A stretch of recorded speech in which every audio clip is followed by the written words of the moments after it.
Good afternoon, কোথায় যাচ্ছেন? আসসালামু আলাইকুম ওয়া রাহমাতুল্লাহি ওয়া বারাকাতুহু। আমি পড়তে যাচ্ছি। গুড আফটারনুন বলতে নেই, আসসালামু আলাইকুম বলতে হয়। কোনো মুসলিমের সাথে দেখা হলে আসসালামু আলাইকুম বলতে হয়। তুমি কোন স্কুলে পড়াশোনা করো? আমি মাদ্রাসায় পড়াশোনা করি। ছি ছি, এই যুগে কেউ মাদ্রাসায় পড়াশোনা করে নাকি? মাদ্রাসা তোর নাম করছো কেন ভাই? কারণ মাদ্রাসায় শুধু আরবি হয়, আরবি ছাড়া অন্য কিছু হয় না। আরবি পড়ে জীবনটাই অন্ধকার, আর চাকরি বাকরি কিছুই পাবে না। কে বলেছে মাদ্রাসায় শুধু আরবি পড়ানো হয়? আরবির পাশাপাশি বাংলা, ইংরেজি, অঙ্ক, ইতিহাস, ভূগোল সবই তো হয়।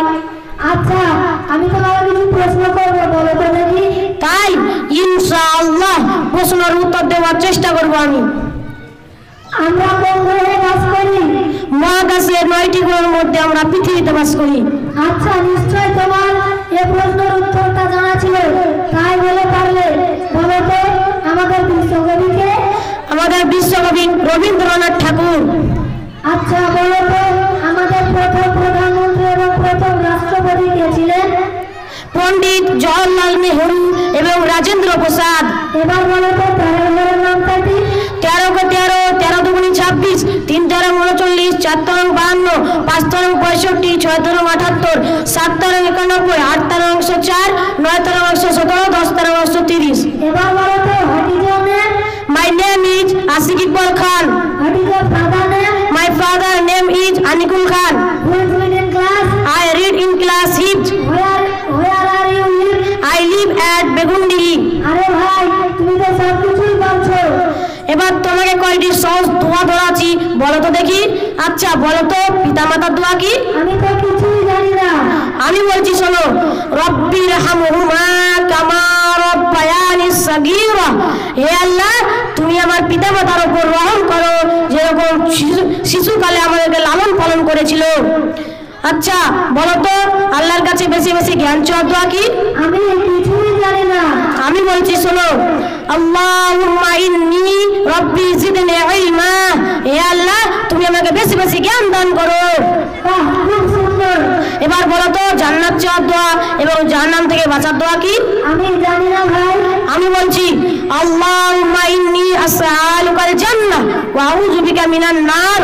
হে আল্লাহ, তোমার নিকট আমি জান্নাত চাইছি, তুমি আমাকে জান্নাতে প্রবেশ করাও এবং জাহান্নাম থেকে বাঁচাও। আমি ভাই কিছুই জানি না। আমাদের মুসলিমদের ঘরের ছেলেদের দোয়া শেখা উচিত। তুমি কি কি দোয়া জানো আমায় শেখাবে? আমি আল্লাহর রহমতে অনেক দোয়া শিখেছি এবং কোরআন পড়াও জানি, নামাজ পড়াও জানি। আর তুমি নামাজ পড়াও জানো এবং কোরআন পড়াও জানো? তুমি বলো কি? আমি আয়াতুল কুরসিও জানি, আয়াতুল কুরসির ফজিলতও জানি। বলো কি? তুমি আয়াতুল কুরসিও জানো, আয়াতুল কুরসির ফজিলতও জানো? বলো তো দেখি।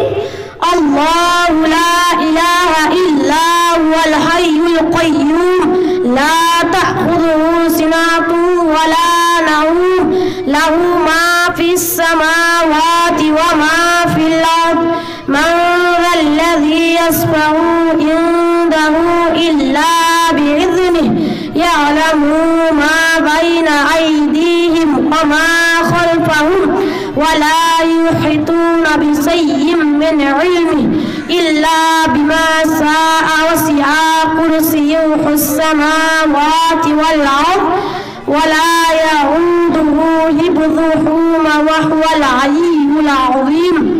মুহাম্মদ সাল্লাল্লাহু আলাইহি সাল্লাম বলেন, যে ব্যক্তি 5 ওয়াক্ত সালাতের পর আয়াতুল কুরসি পাঠ করবে, সে ব্যক্তিকে মরণ ছাড়া জান্নাত যেতে কেউ বাধা দিতে পারবে না।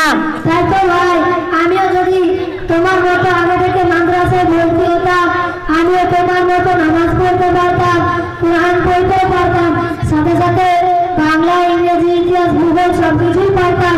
আমি আজই আপনার বাড়ি গিয়ে বলবো মাদ্রাসায় ভর্তি করাতে, এবং আমার বন্ধুদেরও বলবো মাদ্রাসা চক গোপালপুর সালাফি এডুকেশনাল সেন্টারে ভর্তি করাতে। তোমাকে বোঝার তৌফিক দান করুন এবং আমাদের মুসলিম ভাইদের কাছে বিনীত আবেদন এই যে তোমাদের সন্তানদের ইসলামিক শিক্ষায় শিক্ষিত করুন। আচ্ছা ভাই, এখনো কি আমাকে ভর্তি নেবে? হ্যাঁ, মাদ্রাসা চরে গোপালপুর সালাফি এডুকেশনাল সেন্টারে ভর্তি চলিতেছে, তো তুমি কালকে যে ভর্তি হয়ে এসো। হ্যাঁ ভাই, আমি কালকে মাদ্রাসায় ভর্তি হতে যাবো ইনশাআল্লাহ। ইনশাআল্লাহ। আসসালামু আলাইকুম ওয়া রাহমাতুল্লাহি ওয়া